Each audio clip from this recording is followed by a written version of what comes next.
कांग्रेस ने रायबरेली और अमेठी के लिए उम्मीदवारों की घोषणा कर दी है। राहुल गांधी इस बार अमेठी से चुनाव नहीं लड़ेंगे, रायबरेली से चुनाव लड़ेंगे। कांग्रेस के इस फैसले को बीजेपी के राष्ट्रीय सचिव ओम प्रकाश धनखड़ साहब कैसे देखते हैं? सर, राहुल गांधी साहब इस बार अमेठी की बजाय रायबरेली चले गए, क्या खास वजह रही अमेठी से चुनाव न लड़ने की? देखिए, वो अमेठी से डरे हुए हैं।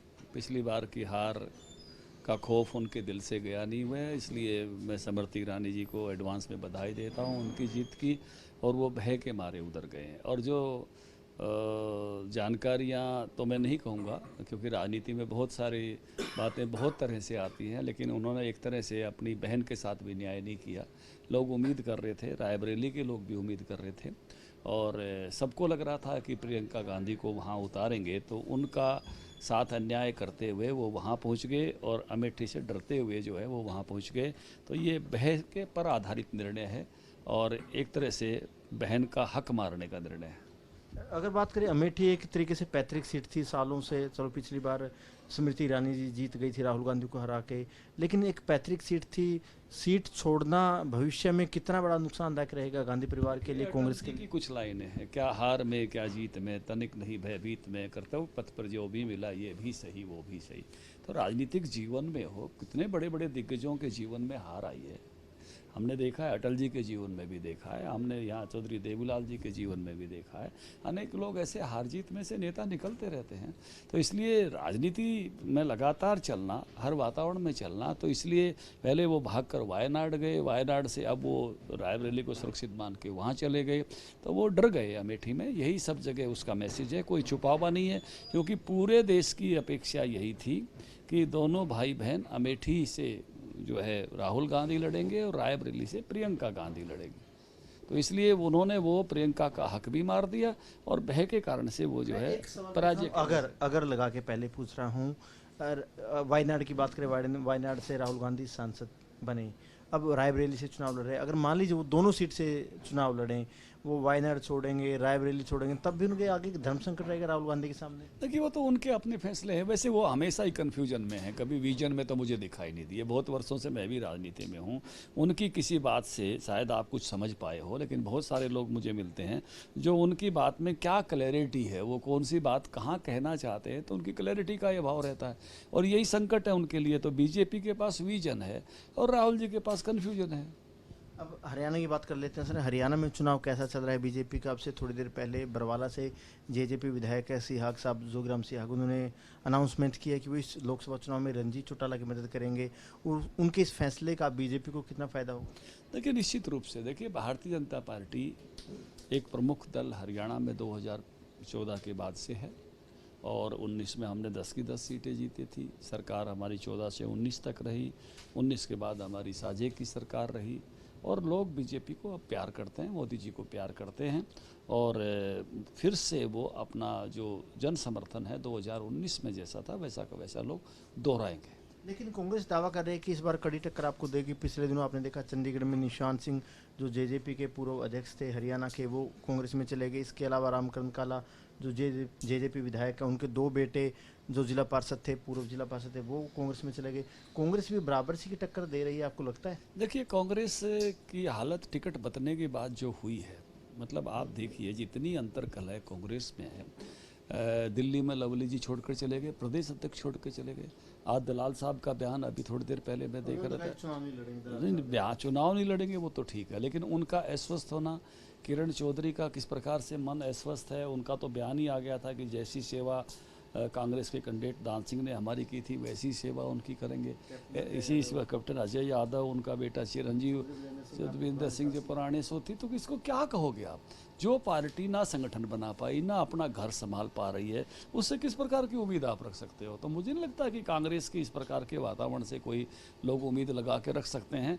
केवल एक ही आदमी अपनी अपनी राजनीति के लिए, पूरा हरियाणा में जिसने अपना हरियाणा में कहा ना, चाहे कितना ही नुकसान हो जाओ, उस प्रकार की सोच के साथ राजनीति करने की कोशिश हो रही है। और पूरे हरियाणा की कांग्रेस को भी कमज़ोर करने का काम कांग्रेस के फैसलों से हुआ है। ये मैं नहीं कह रहा, ये आप सारा मीडिया भी दिखा रहा है, धरातल पर दिखाई दे रहा है। आज आप रोहतक आए हैं, डॉक्टर अरविंद शर्मा ने अपना नामांकन भर दिया, कल दीपेंद्र हुड्डा भरेंगे।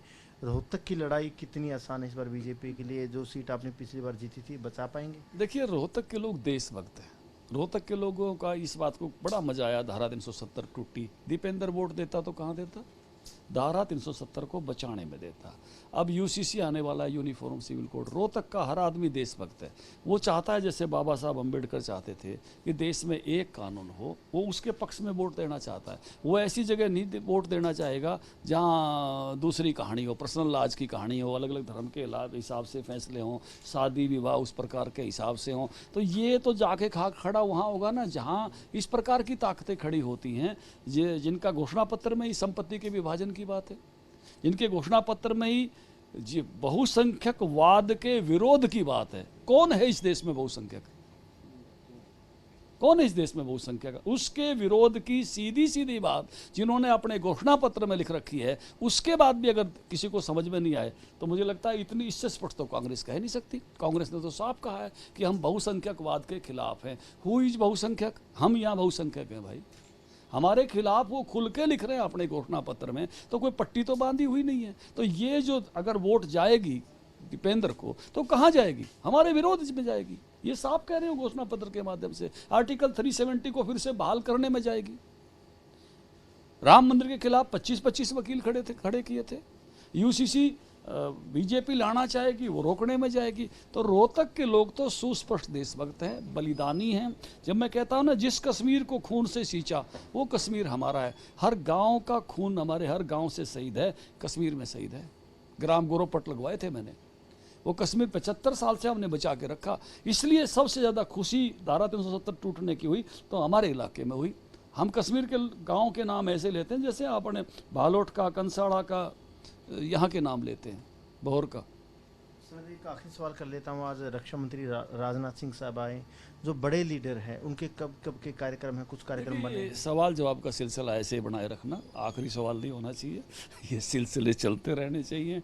और इसलिए अभी जो जो चुनाव निकट आएगा तो प्रधानमंत्री जी के कार्यक्रम भी मिलेंगे, अमित शाह जी के मिलेंगे, नड्डा जी के भी मिलेंगे, और ठाकुर राजनाथ सिंह जी के भी और कार्यक्रम मिलेंगे, योगी जी के मिलेंगे। सबके कार्यक्रमों की रिक्वेस्ट पार्टी ने भेजी हुई है और जो जो समय आएगा आपसे शेयर करेंगे। चलो अभी आखिरी सवाल मान लीजिए, हरियाणा में लगता है कि 11 कमल खिलेंगे, इसके अलावा दिल्ली की भी जिम्मेदारी आपके पास है। दिल्ली में भी लगभग नॉमिनेशन पूरे हो गए आपके उम्मीदवार? नॉमिनेशन पूरे हो गए हैं। दिल्ली में 7 के 7 कमल खिलेंगे, 10 हमारे लोकसभा के और 1 नायब जी भी जीतेंगे, इसलिए 11 का सगुन उसको सब मान के चल रहे हैं। तो वो भी जीतेंगे तो 17 की 17 लोकसभा में जाएंगे और विधानसभा करनाल भी बीजेपी को मिलेगी। एक 4 तारीख को प्रदेश में इस प्रकार के आनंद का, जश्न का वातावरण होगा कि एक लोगों का जोश और उत्साह जो मैं देख रहा हूँ, मोदी जी के प्रति जो लगाव देख रहा हूँ, तो निश्चित रूप से लोग फिर से जो है रिपीट करेंगे एक मजबूत भारत के लिए, एक सशक्त भारत के लिए, एक समर्थ भारत के लिए। बिल्कुल। देखिए, धनखड़ साहब का यही दावा है कि दिल्ली हो, हरियाणा हो, सभी लोकसभा सीटों पर कमल खिलेगा। वहीं रोहतक को लेकर धनखड़ साहब का कहना है कि रोहतक की जनता देशभक्ति के नाम पर इस बार मतदान करने जा रही है। कैमरामैन जस्सी के साथ अनिल मोर, खबरें अभी तक, रोहतक।